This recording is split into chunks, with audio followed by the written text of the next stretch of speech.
A majority of North Carolina voters support President-elect Trump's plans to deport undocumented immigrants, and they support using the military to do it. That's according to some new Meredith College polls released today. WRL's Capitol Bureau Chief Laura Leslie joining us in the studio with a look at those numbers. Laura.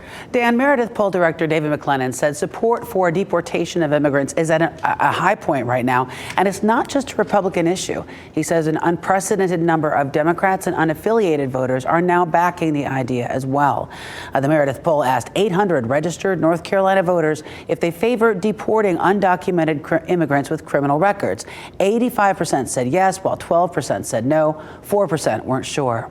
Voters were also asked whether they would be in favor of deporting undocumented immigrants who do not have criminal records, and 54% said yes to that as well, with 38% opposed and 7% didn't know.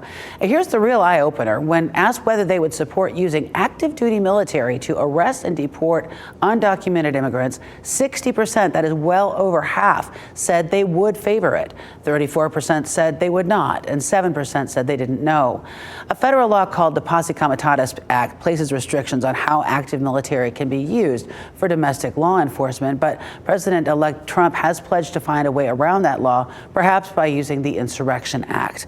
A Duke professor Lindsay Cohn is an expert on the domestic use of the military. She's done a lot of research on this, and she says the election rhetoric this year probably made more people perceive immigration as a threat to national security.